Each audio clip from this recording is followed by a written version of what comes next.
Two Middle-Aged Men in Cleveland, episode 135. Coincidentally, as we're recording this, Ted, it's Earth Day. Congratulations. Thank you. Okay, go Earth. And we also could celebrate Passover. Why? There we All go. right. It's a good way to start. Yeah. You know what else I think is a good way to start?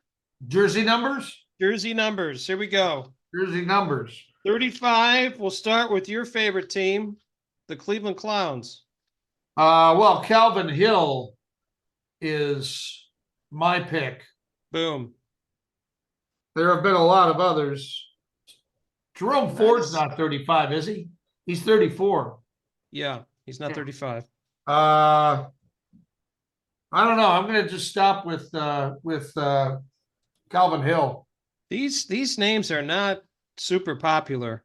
The most popular name besides Calvin Hill would be Jerome Harrison. Yeah, okay. Will Hill, Enos Jackson. I'm sorry. Bo Scott, Jermaine Whitehead, and everybody's favorite, Fozzie Whitaker. The Cavs list is much better. This is a pretty good list. Oh, boy. Isn't there a current guy? Yes. Is it Isaac Okoro? You got it. Well done. How about that? No, your playoff Cavaliers. No other guesses? You're good? Wait a minute. No, Tree Rollins was 30. Yeah. Wasn't there somebody in the 80s on the 80s teams wearing 35? Who am I thinking of? I'm drawing a blank, but it's gonna drive me up the wall. His name rhymes with the kid's nursery rhyme. Oh, I don't know. Old Mother Hubbard, Phil Hubbard. Oh, Phil Hubbard, that's it. Yes. Oh. Jim Clemens, another famous Cav. Yeah. Danny Ferry for 3. Oh, God, yes, Danny Ferry. And then I don't even know who this is. This is terrible. Clarence Weatherspoon? Doesn't ring a bell. I don't remember him. He's more recent. The Guardians Indians. Mark Wiley. No, you say his name. I'm going to mention him every time. I think you're eventually going to get it. 35. 35 was scored the first run at new ballpark. A winning run in the first game. Yes. Yes, the substitute pitcher. Played outfield. Outfielder. God, he's coaching now. He's coaching in the league. Oh, I can't think of his name. Wayne Kirby. That's it. Well done, though. That's impressive. How about Gary Alexander? Did that come to your mind? That one did not come to my mind. How about Phil Niekro? Oh, well, okay. I got something on my glove here for him. Danny Graves? Oh, boy. Here's a name. You actually did a very good job of covering this team and knew this team well. From 97 to 2000. Wait a minute. Is this Herbert Perry? It is not Herbert Perry. Okay. No. Enrique Wilson? If you say so. I've never heard of him. That's he was a utility infielder. Okay. Yeah. Oscar Mercado. Okay. Cam Gallagher was on the team in 2023. Do you remember Cam Gallagher? Because I do not. Isn't he smashing watermelons somewhere? He might be. Okay. Yeah. Okay. With his 2 other brothers. Unfortunately, I think they both have passed. So. Okay. Yeah. Ted, that's your jersey update. Okay. Wow. Yeah. That's okay. Well, I think I got one from each. Well, I was close on one from each team. Yes. Yeah. Yes, you were. Hey, the Rock Hall inductees were announced? I've heard about this. One of my favorite bands got in. I know it is. Yeah. I know who it is. Foreigner. Yeah. When you need more than 3. That's right. There you go. Anybody else? I'm surprised that Cher wasn't in already. That's shocking. Yeah, that is surprising too. Some of the ones, I mean, it's just interesting. Mary J. Blige. I Yeah, mean, she's for music. I mean, obviously very, very popular, very innovative. Dave Matthews Band. I think that's a good one. yeah. Peter Frampton. He's another one. I didn't know he wasn't in. Right. Maybe not known. So, I mean, a lot of people know him, but I think if they knew all the different bands he was in, they would be Yeah. like, wow, Yeah. So cool in just, the gang. I mean, I can't believe they're not in. yeah, yeah. And Ozzy Osbourne, I guess you better get him in there while he's still above ground. Well, I think he's in, and then this is the part that always gets For Black confusing. Sabbath? He's in with Black Sabbath, Okay. yes. But now he's in as an individual. Okay. A You tribe, got the others? a tribe called Quest. I don't know who that is. I'm with you. Who do you think? And this is a trick question, but well, it's not a trick question, but it's people may not know who all is in. Who do you think of the bands you know? Is there one that stands out as like, wow, I can't believe they're not in? I got one. I don't know if Bad Company's in. Oh, okay. That if they're not, they should be. I know Beck as an individual should be in. The guy played for decades. Yeah. He's not in. That much I do know. Some of the other ones I think are starting to get in. I don't know. Do you have somebody? I have a band. I'm surprised with all their success that Styx is not in. Oh yeah, that's very true. Yeah. And I don't know why that is, but I mean, I don't think they've ever even been nominated. Yeah, I don't know how that whole thing works. I If don't that's know. fan based or how that works. Because I know when you go to the Rock Hall, you can do a voting situation to vote for the different artists that you feel as though that should be in the Hall of Fame. I don't know if that's just something for fun or if that actually has anything to do with those guys getting nominated, men or women, I should say. So I don't know. But yeah, that's an interesting one. Styx. Styx. Mr. Roboto. There you go. Wow. Countless hits. Sure. Huh. Well, What about Jimmy Buffett? Jimmy Buffett's in now. Did you know that? How is he not in already? I don't know. And then Dionne Warwick just got in as well. Right. And then some of the other folks, I once again, I don't want to sound like an idiot, which I usually do most time. I don't know some of the people. Norman Whitfield, I don't know who that is. MC5, I don't know what MC5 is. Obviously, I should probably look that up. They're the band that took over after MC4 retired. Big Mama Thornton. Okay. Don't know that. And John Mayhill. Don't know who that is either. So, but congrats to those folks. Now, here's the question. We probably need to do the research, and I imagine Jen Brastovich could talk. Is the induction in Cleveland this year, or is it in New York? Oh, I think it's in New York. I want to say most recently we had the induction here in Cleveland. I think it's every 2 years. It is every 2 years. It is every 2 years. I'm Googling. I hear you Googling. And I don't want to hold up the proceedings here. Good thing we edited this podcast. We can come back to that at the end of the show. I think that's a great idea. That might be the way to go. Did you have anything else you wanted to cover here at the top of the show? Wait a minute. I got it. Oh, breaking news. The Rock Hall of Fame induction ceremonies will take place in Cleveland this fall for 2024. Oh, yet to be determined. Well, that'll be exciting. Yeah. They usually do a lot of free concerts outside and all that comes with that. So I'm excited for that. That's cool. For some reason I thought it was in Cleveland last year, but Ted, the years are combining. I don't know. I can't remember 3 years from here. It all runs together. So it does. My son makes fun of me because I can't remember things. And I say, well, you only have 12 years of memories to work off of. I have a few more than that.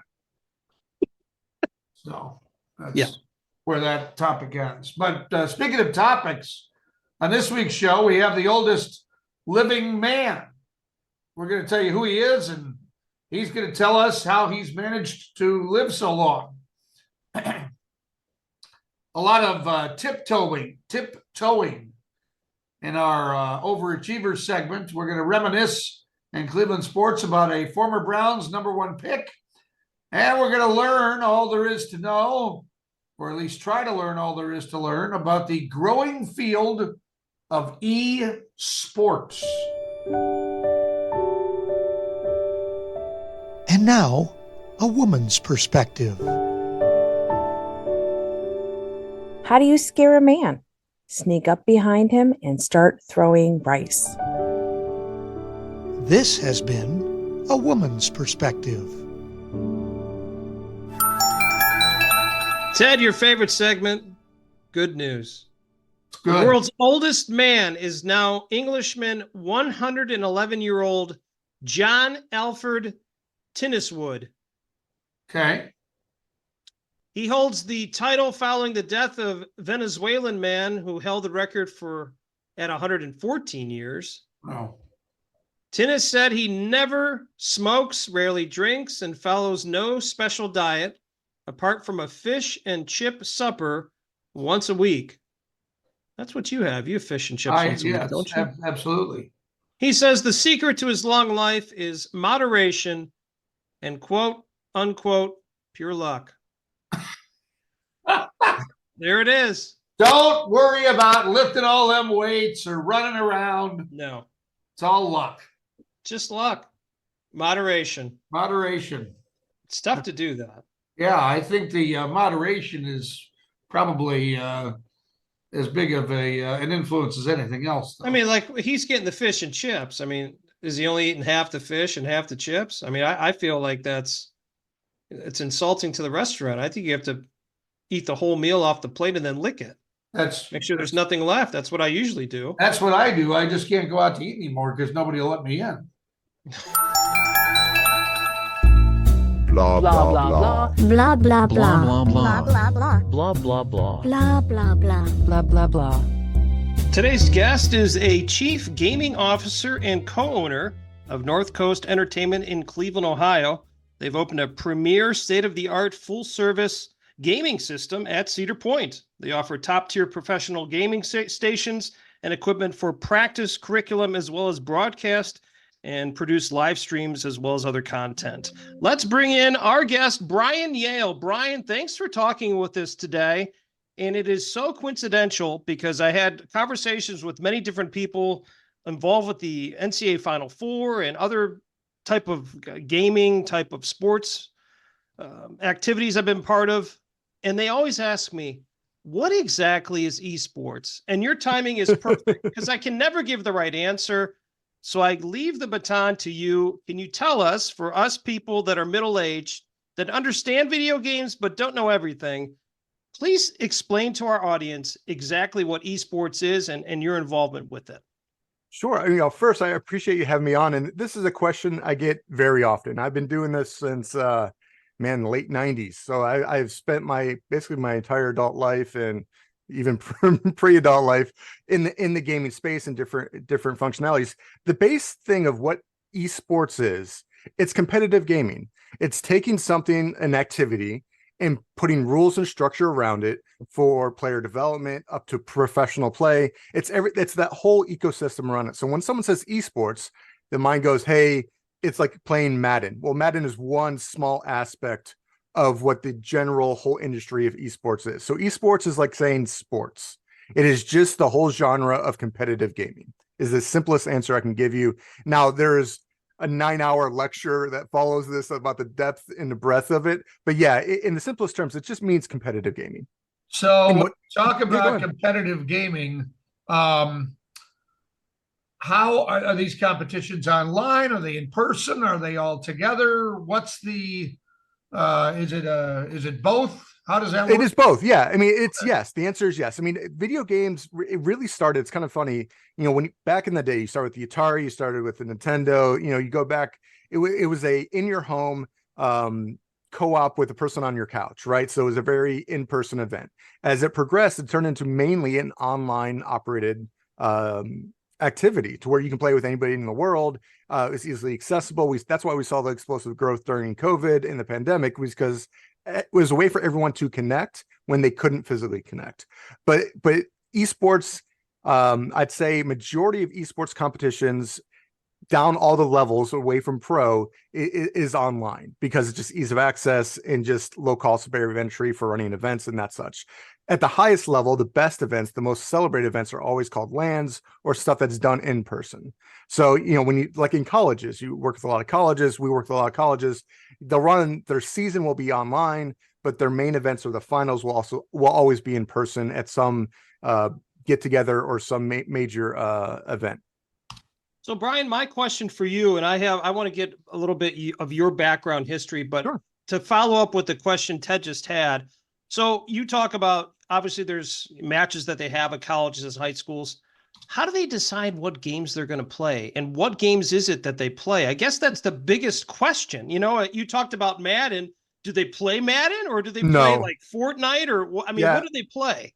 It's a good question. I wish there was an easy answer to this, because it varies on level. And this is part of the struggles when you're talking about a maturation of an industry, is what do they play at the pros? What do they play at the development level? Let's call it the amateur level. What do they play at the colleges, and what do they play at the high schools? Right. And all those, I'm sad to say, they're not the exact same games. There's at the high school level, let's start the lowest level going up from organized play. Definitely Fortnite. You're talking about Valorant's very big. You're talking about Overwatch is still very popular. Rocket League's still very popular. Smash Bros is very popular. These are the games that are kind of at the high school level. They're seeing a lot of interest in. League of Legends is another game. I won't go into it again. I'm listing a bunch of games that many people may not know, but it's an entirely different discussion. But it was very popular a couple of years ago, but it's died off. And it's by region. In Ohio, there's a higher propensity for Overwatch, Valorant, and Fortnite. Other parts of the country, California, Texas, Florida, they have large League of Legends demographic. So it's even regionalized down to what area of the country you live in and what your player base is. And then colleges, what's really big in colleges, Overwatch is massive, Rocket League's massive, Valorant's massive, League of Legends is very popular, Call of Duty is very popular. And then the pro scene, League of Legends has a franchise league. Call of Duty is going away from the franchise league. Overwatch had a franchise league. So those were the major ones. It's around franchising around the developers of the games, kind of as the measuring stick of how big a game is. But Counter-Strike, a game that's not played in any of the other levels, is still a very massive top tier game at the pro scene. So a lot of it has to do with when you're dealing with schools and public funding, the violence level, the concerns around kind of what's being shown. And it's, again, there's so many discussions on each of these topics that we can go into, but just kind of give you a base level. I'll tell you, sports sims, Madden's, FIFA's, new NCAA coming out, NBA 2K, while popular, are not really popular in the organized areas. They don't draw enough attention. We have a team here in Cleveland, the Legion, very, very tight with the Legion. We have a pro team. It's associated with the Cavaliers. But it doesn't, in the grand scheme of professional esports, it's a small sliver of what we consider the pro scene. So I hope I'm providing clarity, while at the same time knowing I'm adding so many layers of complexity to the discussion. But this is kind of what makes, one, esports exciting and interesting, but two, kind of that, to your original question, why it's so confusing, because there's not a straightforward answer to it. So, if I understand correctly, you're telling me that people are getting paid to play video games, and there is a pro league in which one can do this. Am I understanding this correctly? Yeah, absolutely. I will tell you, 5 years ago, I formed a company with 5 other individuals called Infinite Esports, and we had pro teams. We had teams in both the franchise leagues. We had salaries over $1 million each. Our runway every month on paying stuff out was over $3 million. I'm not we had telling over my 100 kids about this. I can't tell my kids about Well, this. you should. Well, here's the interesting fact. And so that there's, I am biased, right? Because this is what I've made my life choice to be. This is what I really fully support. So there's a lot of, but I'm a father of 3. I understand both sides. I grew up playing traditional sports. So I understand the drive. I spent 30 years in Texas. That's where I played high school football. I mean, you can't get a bigger, traditional sports kind of centric area. And for me, there's just as much upside to professional gaming and gaming development, especially now that the colleges are coming in and offering scholarships. When we talk about path to pro, I've done the path to pro. I've done the pro scene. I've done player development. For me, in this stage of my life and my career, my focus and what we focus at CPE, even though it's called Cedar Point Esports, is really just bringing gaming to the people. To your original question, let's show them what competitive gaming is all about, and open up the eyes that as people get younger, the generations get, you go Gen X, millennials, Gen Alpha, whatever the terminology you want to use, the higher percentage of them are gamers. And now even their parents, the disposable income is much higher. Now you have parents that are gamers. We have leagues where the parents are gamers and they're bringing their kids in because they see the value. We run a league just like you run basketball league, volleyball league, soccer league, football, whatever. And they see the player development. We talk about communication, life skills, overcoming challenges, working as a team, communication, health and wellness, sleep, nutrition. All these things are the same languages you hear in traditional sports. We also use in gaming because it's just as important. Peak performance is peak performance. One of the questions I get asked, I remember I was talking to ESPN about this. They said, are gamers athletes? I'm like, I don't want to answer that question because gamers are gamers. It's like saying, and some people may find this offensive, but an astronaut is not an athlete. But it doesn't mean he's not in peak physical form, doesn't have peak mental capacity, doesn't have all of the things you need to do these things at an extremely high level. So it's not about trying to overcome the athlete or replace, what's going on in a field or on a court, but it's about providing another place where people can come together, get life development skills, give them a path to go to college, and probably give them a career. Because talked about gaming making money. Yes, pro players make a lot of money, but who makes a lot more money? People that do the digital content creation, people that do the marketing skills you learn from this whole thing, tournament organizers, producers, directors, game developers. All these things tie in and have a closer tie-in to the esports and gaming community. And I think that's where the positive side of the whole thing is this opening another avenue. It's not about replacing. And that's the thing I want to talk about.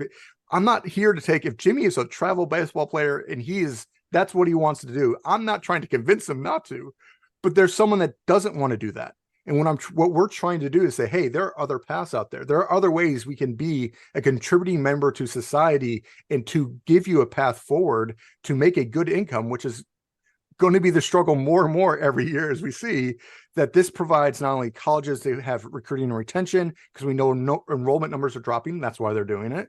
It provides the high schools to have more community engagement, get the kids in school activities, which we all know has a positive impact on the grades and how they perform as students. So all these things for us are what we focus on, and I think are the base benefits to what we're doing and how we proceed. Ryan, this is outstanding. This is really, really good because there's a certain niche of kids that certainly will, be very interested in this. And I know a lot of kids that are doing esports and obviously started at the high school level and they're moving on to college and they're playing for different local colleges around here, which is great. My question for you, we got to get some history with you. How in the heck do you get to the point where you're at? Did it start off with just playing Atari and you were attached? I'm like, hey, I really like this. Where is my life going to lead to in video games? I actually have a reverse story. So yeah, absolutely. From a young age, I had parents that were very supportive of gaming. I mean, I had the first Atari where soccer and hockey were the same thing with a different color background, right? We're talking Pong. I mean, and really to progress through that whole every system as we go. And it was a hobby of mine. It was a personal project of mine. And then through like my high school days, I worked in comic book stores, LAN centers. I was a manager of 3 different LAN centers in the early 2000s before pro scene was a pro scene in America, right? It was always massive overseas. It was much bigger overseas before it was here. And then I left the scene. I actually I had a good career in cybersecurity. I made decent amount of money. I was well-paying job at an established industry. And I got a chance to come back into gaming. And it really came around. I met a kid that played Pokemon in my comic book store. This is how far back it goes. He was an 8-year-old kid that was playing Pokemon, had grown up and became a manager of a pro team.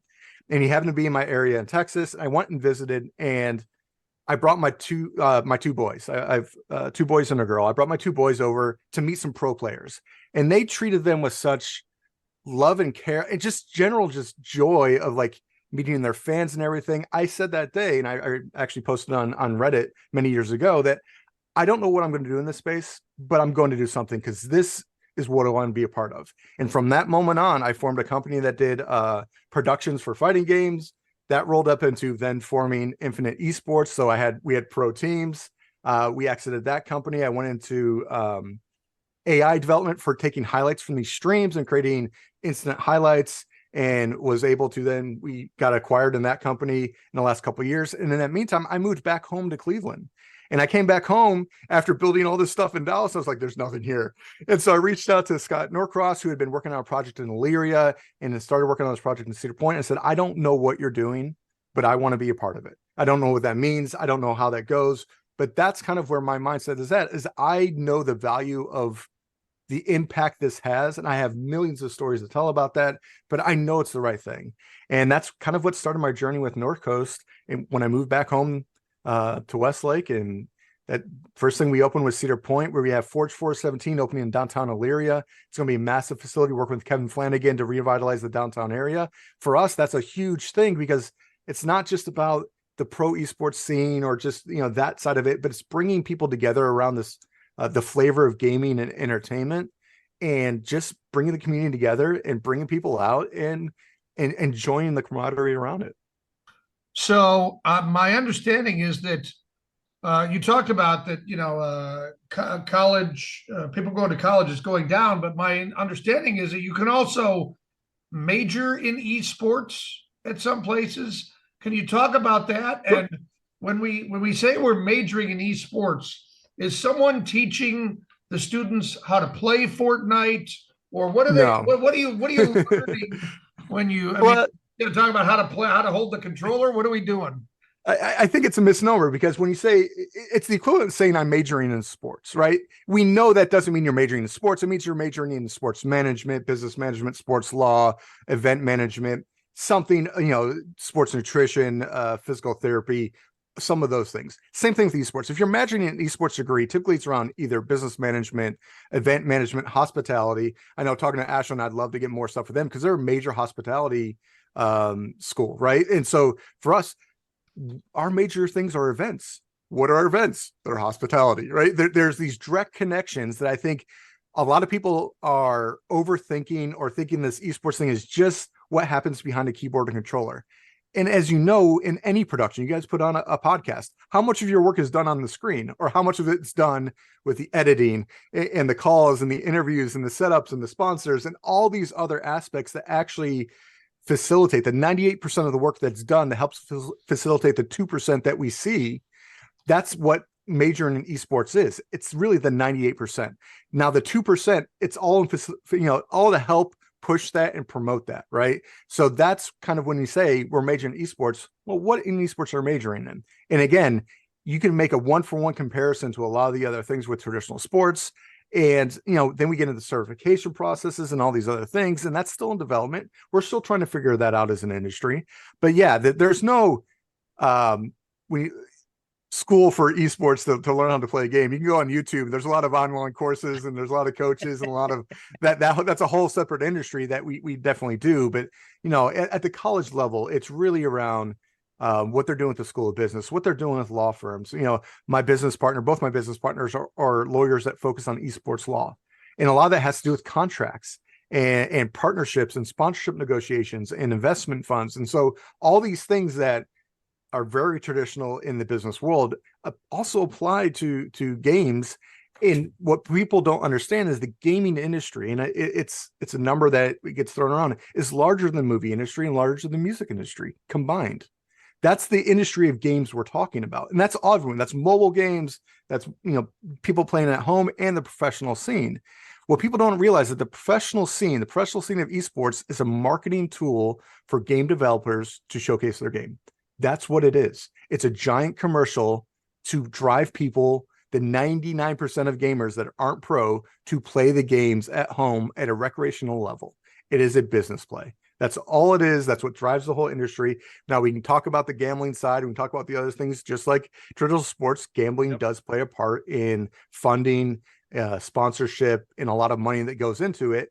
And I'll give you a small side note. When we went through the pandemic, one of the hardest things that the industry saw, especially on the gaming front, was horse racing stopped. You know how big of a deal it is for the books when the horse races stopped for even a couple of days? So it spooked them. And what they said was, well, look at this esports thing. It's evergreen. It runs 24/7, 365. It follows the sun. It's everywhere in the world. That now is our backup plan to when horse races stop. So just in case something ever happens again, this is a business play that we can put in place that we know that provides an avenue for us to move forward. So this is kind of where we're at in the world. Is now we're looking at, how does esports and gaming fit into my business? How does it affect the things I want to fit? If you have a product, you want to reach the younger demographic. They're not watching TV. They're not listening to the radio. They're on the games. They're watching YouTube. They're watching Twitch, and majority of that content is gaming. So you have to understand the gaming. You have to understand the esports space to reach a target audience in ways that are traditionally unreachable. Brian, this is really, really good. We have a lot of parents that listen to our podcast and have young kids that are involved in video games and things like that. My question for you, and this will be our last question, then Ted will wrap up for us here. What a great conversation this has been. If I have a son or daughter that are interested in gaming, you have this facility that's at Cedar Point. Yep. Do I take them there and they can get an experience of different games and things like that? Explain to me how that whole thing would work. Absolutely. So we are open to the public. So we have an hourly rate. You can come in and just for recreational purposes, but I highly recommend joining our leagues, joining the summer camps, because it gives you an immense experience of not only the competitive play, working with other individuals, but more importantly, what we've seen is the parents get to talk to each other. And when they see and they have these great conversations around the improvement around schools, it only further, we have so many kids that weren't communicating well in school. They weren't engaging with other classmates. They get on this esports team. They're wearing their jerseys to class. They have something to talk about. They connect over the games. It gives them social and developmental skills, even outside the game, that we find so important. So to answer your question directly, get them in a summer camp. Get them into, we just got our spring break camps done. We have programs going through the summer. Check out something, but definitely join a league. Find a game that they're comfortable with. It's 8 weeks. You get a jersey, you feel special, you compete, you get put on a team. Yes, do we work on your in-game skills? Absolutely. That's our job as coaches and everything. But more importantly, you get put into a community with like-minded individuals and other parents that you can ask questions. And if you have doubts, we have several parents that, we have testimonials and interviews. We'd be more than happy to talk to any other parents because of what they've seen improvement inside the game and, more importantly, outside the game. That's awesome. So if I want to get involved in esports, is there a Pong league that I can join? Do you have a professional Pong? Isn't that wasn't that the original Atari thing? I want to do the thing with the paddles on each side. Ken and I want to do Pong on the podcast and hire, I don't know, Tom Hamilton to come in and do the play-by-play. That's what we're thinking about. Is that right? You laugh, but the sky's the limit. That's the great thing about what we do. Right. We can make that happen. If that's something you want to do, I would happily do it. I mean, there's so much in the space, like for connecting old gamers or disconnected gamers, former gamers, wherever you want to call them. Where I was talking to Scott, the co-owner, and he wants to bring back NHL 95 because he liked playing hockey, right? Oh yeah. Yeah, right. Going back to the old Nintendo games. I mean, those are the things we can definitely do that. I mean, they have ways to emulate the games. We can bring back retro nights. We have adult leagues, just like a bowling league. We have adult league where you come in once a week, because we know adults can't commit 2 times a week to something. So they come in, they put on a jersey, they play, Call of Duty, they play Madden, they play NBA. There's no limit to what can be done, and it doesn't have to be, blown out your knee or regretting the actions you did the next day, right? I mean, the consequences for our actions of reliving our youth in gaming are actually pretty minimal. I mean, we don't, low risk, high reward. Is there such an injury as gamer's thumb? Is that a thing? Or the biggest one? I mean, from the control side, you get calluses. That's true. The other one is you can get, if gamers don't have correct posture, there is posture thing related. If you work from home, when you work at a computer, same thing applies, right? Like if you, there's the basic human body can only be in some positions for so long before you start having long-term complications. But again, a lot of this is what we teach. And as long as you know ahead of time, small changes correct that. And honestly, getting up, stretching, taking a break, re-preach it. We're all about it, right? This is not 15-hour gaming sessions. This is come in, be competitive, take a break, practice, take a break, 9 hours of sleep, good nutrition, the whole works. Hey, Brian, if people want to get more information about your business or get involved in esports, what's the best way to either contact you or to do that? Yeah, so there's two ways to really do this. Well, actually three. One, if you want to go to Cedar Point Esports directly, that's the website, cedarpointesports.com. On there, we have lists of all our offerings, leagues, camps, clinics, birthday parties, information. We have videos of walkthroughs, so you actually kind of see what it is and what it's all about. On there, there's a contact us email that goes directly to my phone, so we'll respond. Another way to do it is through Instagram and Facebook. We have a strong social media following. We're always growing it. In this day and age, you have to be social media present. So we post every day on that, so you can reach out, contact us through that. We will also respond. And from a business side, North Coast Entertainment is the holding group that has this, Forge 417, and many other projects in the works. If your business, sponsorships wise or any other, want to talk business to business, go to northcoast.gg is our website, and it has our projects on there, contact, about us, and those kind of are the three best ways to reach out. Awesome. Well, Brian, we appreciate the time, and I don't know what to say. Yeah, you do. First of all, tell your father we said hello. He was actually one of our earlier guests promoting his podcast, Phil's Tracks. And I've obviously known Phil for a while as being the president of the Ashland University Alumni Association. But I know you are also trying to work with the AU group as well with their esports team. So that's super exciting. Ted and I being alma maters, or part of the alma mater for Ashland, that's super exciting. They have a lot of kids involved with that program. I think they're up to like 40 or 50 or something like that. So. And they have one of the best Overwatch programs in the country. Yeah, and that's the sad thing is you are alumni and you didn't know that. I mean, that's what we're trying to overcome. It's just that awareness. So anything we can do, I'm all about raising awareness at every level. Right, awesome stuff. Well, Brian, thanks for your time and best of luck. Thank you so much. I appreciate it.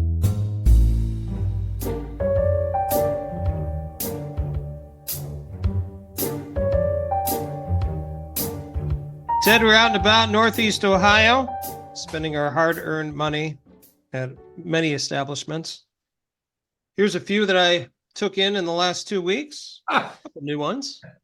Slim and Chubby's in Strongsville. I know you like to frequent there. I'm just half of that. Slim? No. Okay. I spent some time at Ashland for some alumni awards. I went to the Chicago Deli in Solon, Ohio. Great place for breakfast. I highly recommend it. First Watch in Medina. Took that in. They added a location a few years ago. Very nice. Had a great lunch. And then the place I want to talk about the most is a place called Picklebacks. It is in Medina. It is in the area called Common Grounds, which is right off State Road. Actually, a Padua alum, Dave Tepper, who I had the opportunity to meet not long ago, has taken this over. It's a cocktail bar, ladies and gentlemen. It's pretty cool. Great inside. They're putting in a good amount of money for a nice deck on the area. And right now he's got a drive-through it's a grab and go, which does very well. It actually has a bar with that, but he's put in a nice cocktail bar, and ladies and gentlemen, you should check that out. That's why we do Out and About, to help local business people. And if you have the opportunity and you're in Medina and you're looking for a drink, like myself, get yourself to Picklebacks. Ted, I'm ready. Do you have some other cocktail bars you frequented? No cocktail bars. We went to the Brew Kettle. And which one? It's they're on Bagley or Pearl Road, I should say. Oh, in the by the Ville. Yeah. Oh yeah. I know this will come as a surprise. It's near a hockey rink. It is near a hockey It rink. is near a Yes. hockey rink. Yes, it is. The So- Strongsville rink. Yes. Yeah, we went there and good food, very tasty. So yeah, I asked for a taste of a beer. You know, I think they charge a quarter for a taste or whatever. And well, the guy recommended a beer for me that he said, yeah, this will taste a little like what you're looking for. I tried it. I think it was the guy's first day. Why do you say that? He was way off. Oh, He tasted as much like Blue Moon as I fit into size 29. oh, pants. yeah, that's right. You are a Blue Moon guy. I'm a Blue Moon yeah, guy. they do have a beer that's similar to Blue Moon. What's They do. that? They do have a beer that's similar. No, to Blue they Moon. didn't. The got a one host they of gave them. me ain't it. I'll tell you that. So did you find something? No, I had a Coke or something. Oh, so you went. You didn't even have a beer. You had soda. I tried the taste. I said, "Thank you. I'll have a Coke." Yep. Let's not have too much of a good thing. Oh boy. Okay. So yeah, that's my out and about. That's your out and about. I love That's it. Focus on one place. That's all you need. That's it. Well, Ted, thanks for getting out and about, supporting your local business. Ladies and gentlemen, you should do the same. Cleveland! This is for you! It's time to talk to one of our favorite sports people. We're going to talk about Cleveland sports, and that means only one person and one person only. The professor, Dr. Dusty Sloan. Dusty, an interesting one for you here. Not that long ago, even though it was 23 years ago, April 15th, 2000, the Cleveland Browns are on the clock, and they make their first pick by selecting Penn State defensive end Courtney Brown. I'm going to say nothing else, and I want your comments. Well, Courtney Brown is yet another example of a potential All-Pro / Hall of Fame Cleveland Browns player that unfortunately had their professional career derailed by injuries. Obviously, a beast of a football player at Penn State. He's picked number 1 overall by the Browns, plays his entire rookie season, all 16 games, starts all 16 games, 4.5 sacks, 69 tackles, 16 tackles for loss. You're thinking, all right, Browns have something to build on. And he only played 5 games the year after that. He only played 11 games the year after that. He only played 13 games the year after that. He only played 2 games the year after that. And then I forgot that he played in 2005 in Denver. And then his career was over by age 28. So once again, the early Browns Maloik hit someone, and it was Courtney Brown. Maloik. I have to look that up in the dictionary. Hey, wondering how good you think Courtney Brown could have been had injuries not reared their ugly head. He had the potential to be one of the best in NFL history, just based on the physical stature, all of the physical tools that he had, the athleticism, 6'4", 285, but he could run down players from behind. It was just that I believe the injury he got his second year was the dreaded Liz Frank injury, which in the foot, and that's hard to come back from. And he was just never the same player. He had 6 sacks, played 13 games in 2003, but just was never able to stay on the field and contribute the way they thought he would. I think we're spoiled nowadays, Dusty, looking at the current team with Myles Garrett, because in all honesty, what Myles Garrett does for the Browns is what the Browns were hoping Courtney Brown could do at that time. Would you say that's correct? Without question, because you're talking about he was drafted in the first round, was the second year of the team that was back. So you're trying to build that base of good young players who can be there for you for the next 6, 8, 10 years. And he turned out to be, through no fault of his own. It wasn't like a Kellen Winslow situation where he wrecked his bicycle or his motorcycle, but it wasn't his fault, but he just ended up being part of that line of early first round picks that just didn't pan out. Boy, if he doesn't get injured, the trajectory of this franchise might have taken off a lot earlier than it has. No? Absolutely, because in the year that the Browns made the playoffs in 2002, he only played 11 games and only had 2 sacks. So he really wasn't a big part of that. Now, if you take that injury away and he's a productive player, a Pro Bowl, all pro type player for 6, 8, 10 years, that drop off that they had right after 2002, where they didn't go to the playoffs again for X number of years, may not have happened. That's such a good point. Well, they tried a couple years in a row. They thought they had a quarterback, and then they tried to get a defensive end, which actually is a pretty smart thing. You got your leader on your offense, leader on your defense. But as we know, it just didn't work out, Dusty. So It did not. very interesting. Very interesting. Well, appreciate the time as always, Dusty. Great information on Courtney Brown. Thanks, guys. Brown, just who cannot reach fulfillment. Thanks for your time, Dusty. You bet. Cleveland! This is for you!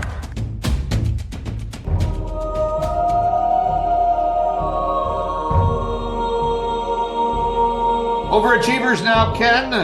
Tiptoeing ballerinas set a new Guinness World Record. Hundreds of them. We're at the Plaza Hotel in New York City to help celebrate the Youth America Grand Prix. That's a ballet scholarship program celebrating its 25th anniversary. Dancers from 9 to 19 stood on their tiptoes, switched their weight rapidly from one foot to the other for a full minute. 353 of them did it to set the record. The previous record for ballerinas on point en masse was 306. So they crushed it. They did.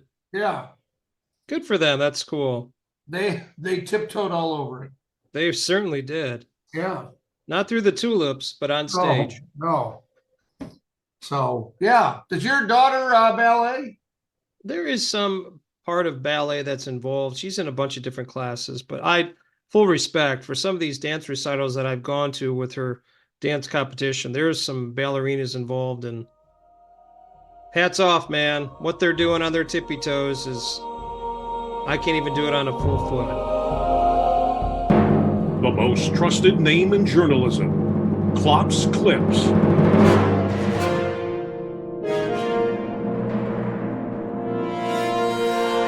All right, Ken, you probably know this, but the cicadas are coming. One place in New Orleans has a special idea for them. Oh. Yeah.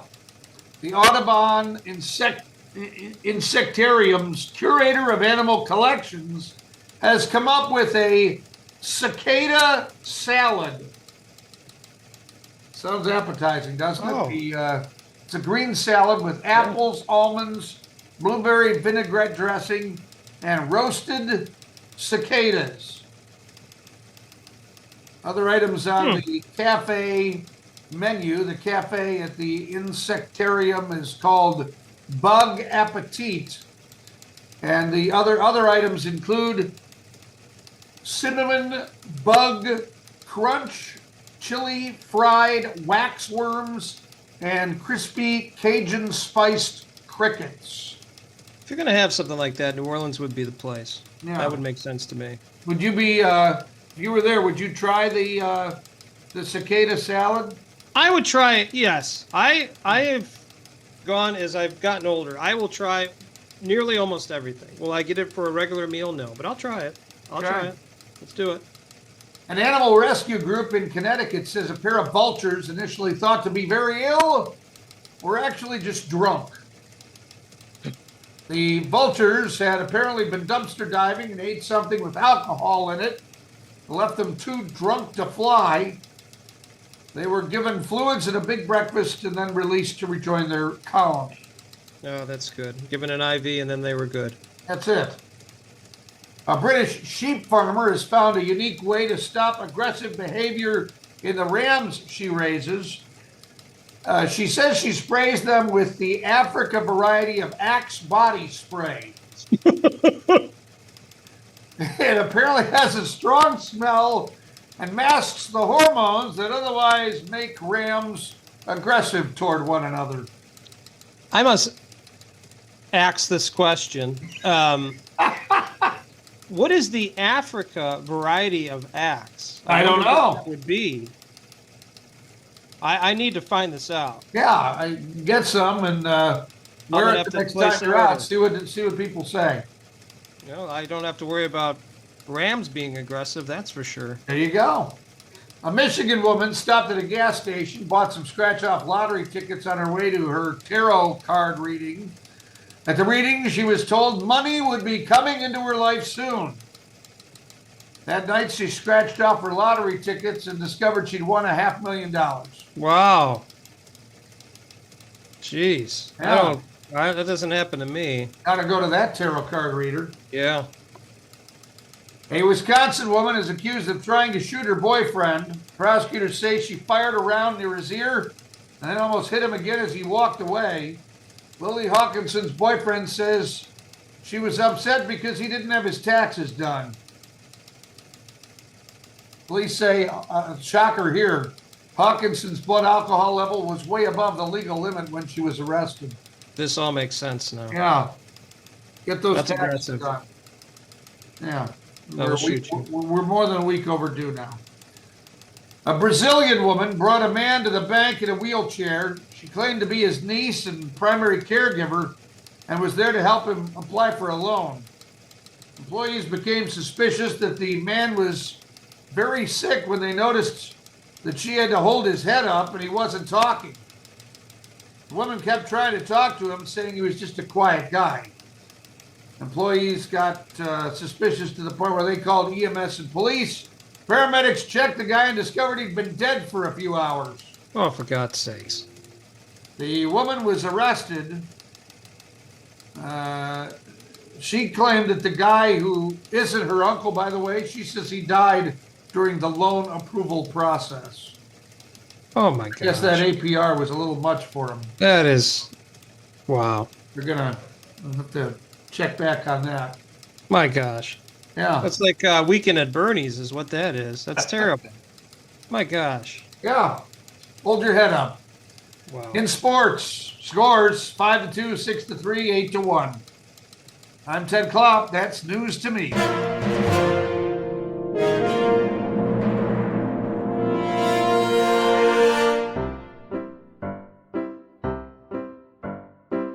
Oh no, not a dad joke. What do you call a retired Terminator?